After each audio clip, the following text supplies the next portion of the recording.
E chegou o momento de falar sobre finanças para casais aqui no nosso quadro semanal Na Ponta do Lápis com a Júlia Mendonça. Antes de eu dar as boas-vindas, o boa tarde para ela, nós sabemos que problemas financeiros são uma das maiores causas de divórcio. Para quem não sabe, a Júlia passou por uma dívida de R$80 mil junto com o marido e mesmo assim manteve o casamento, Júlia. Olha só que legal. Boa tarde para você.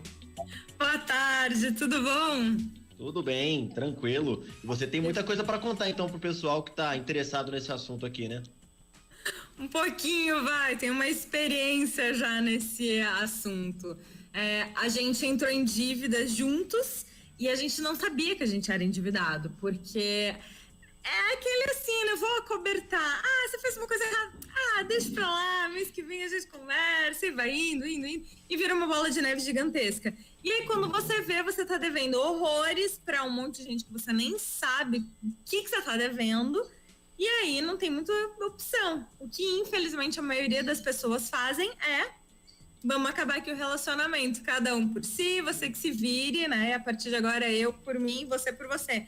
E a gente fez bem o contrário. A gente se juntou e falou: não, peraí, esse problema é nosso, vamos ambos arrumar isso, né? Então, a gente conseguiu sair das dívidas juntos. Fizemos dívidas juntos, saímos das dívidas juntos também. Qual foi o segredo, então, Júlia? Conta pra gente. Antes da Stephanie também perguntar, me perdoe, Stephanie, tomar a frente, inclusive, mas que a gente fica curioso, né? A gente falou agora há pouco com uma advogada, né, especializada em direito da família, sobre o aumento dos divórcios na pandemia, né? A causa, claro, o maior convívio das pessoas que já estavam em crise e tudo mais. Mas voltando para esse assunto financeiro, o segredo de vocês, então, foi a comunicação e se encararem da mesma forma, né? Juntos. Não adianta também deixar a briga aumentar e virar uma bola de neve, né?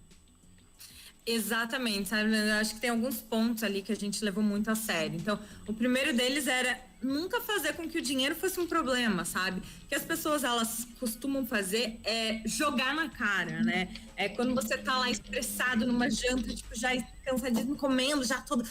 daí você pega e fala: você gastou R$50 a mais, mas olha que absurdo. Gente, isso nunca vai dar certo, sabe? Não é quando no meio de uma briga, não é no meio de um momento estressante que vai melhorar. Você tem que conversar, você tem que sentar e falar em um momento tranquilo. Você está conversando, passeando num lago, vendo os patinhos, você fala: então, gostaria de conversar com você sobre um assunto. Vamos lá, com calma. Porque esse é o primeiro segredo, é você nunca falar em momentos estressantes, porque senão o dinheiro sempre vai ser esse foco de estresse na vida de vocês dois. A segunda coisa é entender que não existe, só o fulaninho gasta, só a ciclaninha que não economiza. Não, os dois que tem culpa ali, é 50-50. Porque quando você fala só o fulaninho gasta, você está dando o aval para o fulaninho gastar. Você está permitindo isso. Você não está conversando, você não está colocando objetivos e pontos ali, né, bem claros nessa relação para mostrar: olha, a gente como um casal tinha que olhar para outras coisas, como por exemplo viagens, aposentadoria, comprar uma casa, seja lá o que vocês quiserem resolver, né, ter de vida. E aí, quando você diz assim, só o fulaninho gasta, parece que você é isento, sabe? Você tá jogando só no outro, não é bem assim. Então, é entender que é 50-50. Você não tomou conta do dinheiro, você não economizou, tudo bem, mas eu tive culpa porque eu não fui atrás. Eu tive culpa porque eu não quis saber, eu quis simplesmente só gastar e não olhar para isso. Então, para mim, isso é essencial. É entender que os dois gastaram juntos, os dois têm que ser juntos. E segundo ponto é nunca falar de dinheiro em momentos estressantes. Nunca. Júlia Mendonça, primeiramente, boa tarde, né?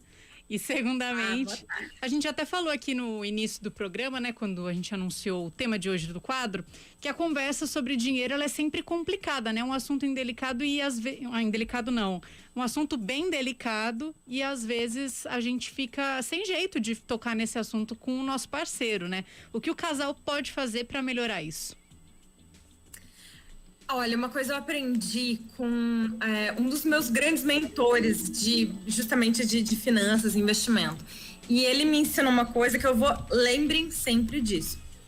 Quando você sai, quando você é convidado para ir jantar fora com alguém e você sabe que a tua condição financeira é melhor do que da outra pessoa, nunca seja a pessoa que escolhe o lugar, seja sempre a pessoa que fala: gostaria de saber do que você gosta. E isso tem muito a ver com relacionamento.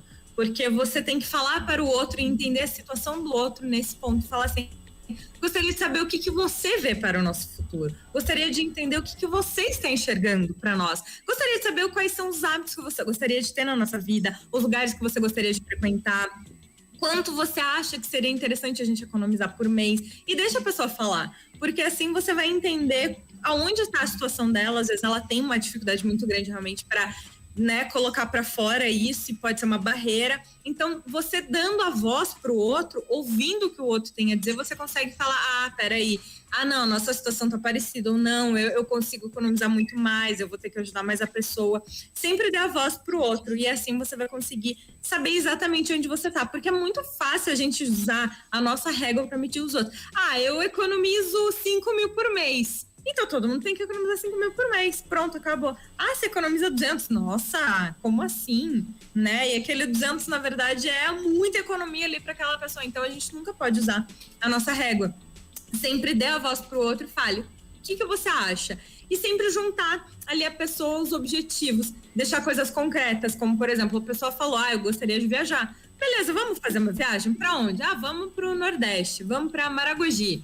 Vamos para sei lá onde, para Bonito. E aí começa a ver ali, a gente vai precisar de R$200 por mês. Para você tá bom isso? Pode ser um pouco mais, pode ser um pouco menos. E assim vai ajustando. Até que uma hora o assunto vai ficar bem mais confortável, porque não tem julgamento, tem entendimento e compreensão. Uhum. E qual a melhor maneira de separar o dinheiro do casal, Júlia? Separando mesmo, né? Cada um com o seu dinheiro ali, cada um paga uma conta, o dinheiro de um é o dinheiro do outro também. Qual dica você daria para as pessoas? Eu acho que vai muito também de cada casal, né? Cada relacionamento. Mas o que você entende como a melhor forma de organizar dentro desses perfis? Não tem uma regra, né? É bem isso, Leandro. Cada um faz o que achar mais coerente ali para sua vida. Então, por exemplo, aqui em casa é dos dois, sabe? Então não importava se eu tivesse lá meu trabalho de estagiária e o Felipe ganhando super bem, era dos dois, sabe? Era exemplo, tá, gente? Exemplo. Sei lá, eu ganhando R$1.000, ele ganhando 9 mil. Não era assim, era os dois ganham 10 mil. Entendeu? E o que os dois fazem com 10 mil? Vamos fazer isso, aquilo. Mas eu já vi muitos casais se separando, né? Eu já vi casais, eu acho até engraçado, porque não é a minha realidade. E olha, pra vocês verem, eu sou planejadora financeira, eu trabalho com isso. E me chama atenção quando eu vejo.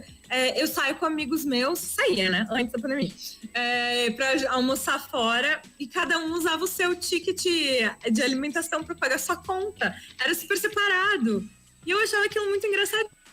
Tipo, muito bonitinho, porque é uma organização financeira muito correta. E não tem certo ou errado, mas tem o conversar, porque às vezes aquilo é imposto e nunca foi conversado, sabe? Às vezes é isso, poxa, eu acho legal, né, ver um casal dividindo a conta assim bonitinho, porque tem um vale alimentação lá, né, vale refeição para passar. Mas às vezes dos membros do casal tá achando aquilo absurdo, só que ele nunca conseguiu conversar, nunca conseguiu botar para fora aquilo. Então, nada melhor do que conversar e falar, olha, eu estou aqui com você porque eu quero ter uma vida, eu quero ter um futuro, eu quero ter um objetivo grande de vida. Bora juntar os trapos, mas é juntar de verdade, não é assim, junta as meias, mas separa o casaco, junta tudo. Então, a melhor coisa é sentar e falar e deixar bem claro, me sinto confortável assim, ou me sinto desconfortável assado, e conversar. Gente, nunca esqueçam, sério, nunca em momento de briga, nunca. Senão sempre vai ser briga, sempre vai ser dedo na cara. Você gastou com aquela bolacha, eu vi que você pegou aquele chocolatado, e aí vai por água abaixo, né? Eu vi já casais, Júlia, que fazem uma divisão proporcional, né, ao salário de cada um. Eu tenho um casal de amigos, por exemplo, que um é médico e o outro jornalista. Obviamente, o salário é bem discrepante um do outro, né? E eles moram juntos, então eles pagam as contas de forma proporcional ao salário de cada um. O que você acha disso também? Pode ser, dá super certo. Só tem que ter um adendo que eu faço aqui muito grande. Acontece de, às vezes, aquela pessoa que ganha mais não se sentir confortável de falar com a pessoa que ganha menos para a pessoa ajudar nas contas. Então, por exemplo, água e luz aqui, celular e internet aqui, beleza. Só que daí, às vezes, eu já vi da pessoa que ganha mais falar assim, coitadinha, ela ganha menos, ele ganha menos, eu não vou incomodar com isso. E aí a pessoa que ganha mais acaba pagando muito mais. E aquela pessoa que ganha menos acaba usando para ela o dinheiro. Eu já vi isso acontecer várias vezes. Então, assim, eu vi uma pessoa, uma família mega endividada, o cara trabalhava horrores e a mulher... Não tô falando de pessoa que ganha R$500, não. É uma pessoa que ganhava mais de 5 mil por mês. Não pagava nada da casa porque o marido se sentia mal de pedir para ela pagar. Ela pagava, sim, a gasolina do carro e uma continha. E ele falava, aproveita o resto, é tão pouquinho, sabe? E aí acaba vivendo dois mundos ali totalmente discrepantes. Enquanto um ganha bem, mas tá mal. E o outro ganha, teoricamente, menos e tá fazendo massagem, né? Então tem que só ter esse cuidado de sempre deixar bem claro, olha, você vai conseguir pagar as contas dividido, essas contas estão justas, 50-50, mais caro aqui, mais barato ali, beleza? O mercado é meu, isso é teu. E você consegue viver, você consegue fazer as outras coisas do dia a dia? Então, beleza. Eu já vi também casais dividindo, por exemplo, quando... É até um pouco exagerado, mas olha só, dos membros do casal tem filho de outro casamento. E aí eu já vi, inclusive, separando assim, teu filho comeu um pacote de bolacha, você que paga. Teu filho ficou 2 horas na internet, você que paga. Tenha esses extremos também. Mas se a pessoa tá bem, se o casal consegue conversar sem brigar e ok, então tá bom, né? Não sou eu que vou me meter. Então... Com certeza, até porque extrapola aí, né? Já viram uma questão já de divã aqui, né? A gente vai conversar sobre essa relação dos casais. Dinheiro é sempre complicado, como a gente trouxe aqui nesse panorama das relações. Nesse caso de relações, você mesma disse isso, não vem não? Em relacionamentos, com certeza. Assim, eu concordo. É difícil. No começo é muito difícil. Nossa, no começo, a gente é cheio de dedo, né? Nossa, se souber quanto eu ganho, vai querer me abandonar, vai querer casar comigo, vai, sei lá, passar o golpe do baú, sei lá o que as pessoas Como é que eu falo de dividir a conta agora no começo, né? Paguei todas as 2 primeiras vezes e tudo mais. No meu caso, Júlia, inclusive, eu comentei já no começo aqui do programa, no meu caso a gente nunca teve problema com isso. Então foi natural pra gente, a gente tá morando junto agora. Quando a gente viu, já era assim. E aí a gente falou, a gente não chegou a ter sentar e ter aquela conversa como nós vamos fazer. A gente simplesmente juntava o dinheiro de cada um e os dois têm o mesmo valor. O exemplo que você disse, né, do 1 e 9, né, se fosse aqui, seria realmente, a gente tem 10 mil reais aqui. Não é a realidade, mas é esse exemplo. Então, pra gente foi uma coisa natural. E eu vejo muitos exemplos na família, de amigos, que o dinheiro causou problemas. Por isso que eu falei que é complicado. Pra mim não foi, tive essa sorte. Mas sabe, que bom, eu fico muito feliz, assim, porque é isso, as causas são muito grandes, assim, de divórcio, mas é o que eu sempre falo, sabe, às vezes a gente aguenta muita coisa, mas a falta de dinheiro é muito complicado, porque quando falta dinheiro, você começa a ver muitos problemas em tudo, você começa a falar, cara, eu não tenho dinheiro para fazer um cabelo, uma mão, eu não tenho dinheiro para comer num restaurante um pouquinho melhor, e tudo começa a ficar, sabe, mas aí eu não tenho dinheiro porque o fulaninho fez isso, porque aquela vez ele disse isso, e aí vira um caos. Então, realmente, no começo não é fácil, mas siga o exemplo do Leandro, continuem aí, uma conversa legal, tipo, paguei essa vez, será que você pode pagar agora? Poxa, vamos rachar, você tem dinheiro aí? Eu pago o mercado amanhã e vai tentando deixar o negócio leve, assim. Aqui em casa, o Felipe mesmo, eu acho que ele nem sabe a conta do banco. Ele olha pra mim e fala, quanto tem na conta? Se eu quisesse mentir, eu mentia tranquilamente, que ele nem ia saber, porque tipo, tem isso, que bom. E tá tudo bem, né? Então, e confiem também, sempre tem algum lado que é um pouquinho melhor com finanças do que o outro, tá? Sempre tem. E às vezes não é a pessoa que tá cuidando do dinheiro, às vezes aquela que tá totalmente desligada, ela pode ser muito melhor do que quem já está cuidando. Então, sentem e conversem para ver o que pode ser definido. E não existe certo ou errado, existe só como o casal fica melhor. Sem dúvida, anotado, Júlia Mendonça, muito obrigado mais uma vez, obrigado por trazer todas essas dicas, bater esse papo com a gente e até semana que vem, né? Boa tarde para você. Obrigada, gente, até. Tchau. Até semana que vem, Júlia.